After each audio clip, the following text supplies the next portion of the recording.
Yorana, merci d'être au rendez-vous. C'est un scénario que vous avez peut-être vécu, impossible de pouvoir payer ses courses au supermarché par chèque. Ce moyen de paiement dont les commerçants veulent se débarrasser, moins en raison d'une hausse des chèques volés que du boom des chèques sans provision. Mais il s'avère également que cet outil en Polynésie comme ailleurs est promis à une mort certaine. Il ne représente que 20% des paiements effectués contre 46% pour les cartes bancaires. Les détails avec Fabrice Dufresne, le directeur de l'IOM, au micro d'Ismaël Tahiata et Patita Savea. Il y a un double phénomène, c'est qu'il faut signaler qu'en Polynésie, il y a des personnes qui font des chèques sans provision. Donc on recense en Polynésie plus de 2000 personnes en interdiction bancaire. C'est un premier élément. Le deuxième élément aussi, c'est que le chèque fait l'objet au fil de fraude, notamment à l'occasion de chèques volés ou perdus, avec des usurpations d'identité qui permettent aux fraudeurs de pouvoir tromper les usagers. Sachez tout de même que refuser le paiement par chèque est légal pour un commerçant à condition d'en informer le client. A contrario, s'il ne l'a pas indiqué ou de façon pas suffisamment claire, il est dans l'obligation de l'accepter. La France appuiera-t-elle la Polynésie si elle sollicite l'aide de l'Australie et de la Nouvelle-Zélande pour faire face à la crise sanitaire dans le cadre de l'accord de coopération régionale qui est l'accord France? C'est la question posée en substance par le député Moetai Broderson lors des questions au gouvernement. Oui, a répondu Brigitte Bourguignon, la ministre déléguée chargée de l'autonomie. On écoute ces échanges qui ont eu lieu à l'Assemblée nationale. Ma question est donc simple. Est-ce que vous êtes prêt à soutenir le gouvernement polynésien pour demander à cette coopération régionale et internationale de venir aider la Polynésie française?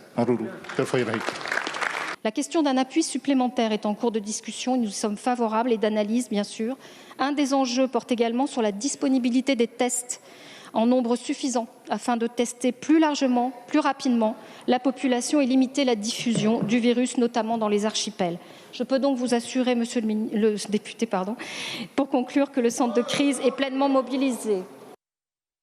Et sachez que demain, le chef de l'État s'exprimera à 9h pour annoncer de nouvelles mesures pour lutter contre la seconde vague de la pandémie de Covid-19.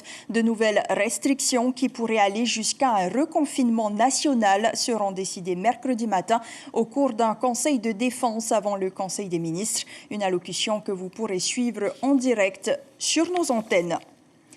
Nous vous en parlions hier soir. Les tests antigéniques promis par le gouvernement en septembre dernier sont bien là. Une centaine a été envoyée à Uapau. Le CHT du Taoné dispose quant à lui de 1000 exemplaires. Depuis 15 jours, 300 ont déjà été consommés par le service des urgences. Il est le seul à l'utiliser à l'hôpital. Le test rapide antigénique du Covid-19 est capable de détecter le virus ou des fragments de virus sur des prélèvements nasopharyngés. Comme pour le test PCR, le prélèvement se fait donc avec un écouvillon dans les narines et permet d'obtenir un résultat en moins de 30 minutes en laboratoire. Les explications de Stéphane Laster sont responsables. Il répond à Chiquita Darouzès et Hirote Rorotua. On a décidé au CHPF de positionner le test antigénique directement aux urgences. C'est-à-dire que les agents des urgences, que ce soit les médecins ou les infirmiers, le réalisent au plus près du patient. Normalement, nous, on ne réalise pas ce type de test au laboratoire à part quelques demandes très spécifiques. Mais en général, donc, tout prélèvement au CHPF est fait dans le service d'origine, le service clinique, nous est amené soit par un pneumatique, soit par un agent, et après est pris en charge par le laboratoire dans les différents secteurs. Mais le test antigénique à l'heure actuelle au CHPF est fait dans le service clinique au plus près du patient. Par ailleurs, Tupuai a également bénéficié de 75 tests antigéniques ce week-end. 5 personnes ont déjà subi un dépistage et les résultats sont négatifs.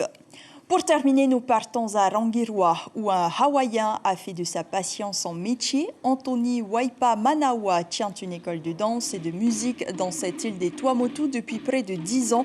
Musicien depuis enfant, il a souhaité transmettre sa passion pour la musique, mais aussi pour les instruments. Il dispense en effet des cours de to'ere, comme vous pouvez le voir sur ces images. Il a d'abord visité Rangiroa en 2004, avant de s'y installer en 2014, dit-il à Belen Ferro.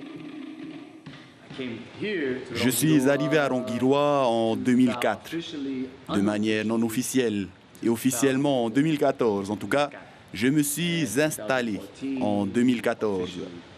Quant à l'école de danse Turere Ura, celle-ci existait déjà depuis 2010. On peut donc dire que cela fait 10 ans que j'enseigne le to'ere ici. Par contre, j'ai toujours mon école de danse en Californie, où l'on enseigne aussi le to'ere, le ukulélé et la danse. Ce que je peux dire, c'est que mes élèves, que ce soit des adolescents ou des adultes, ils adorent. Voilà pour les informations à la mi-journée. Merci de nous avoir suivis. Ce soir, Stéphane Ratino prend les commandes de votre journal. Très belle journée sur La Première.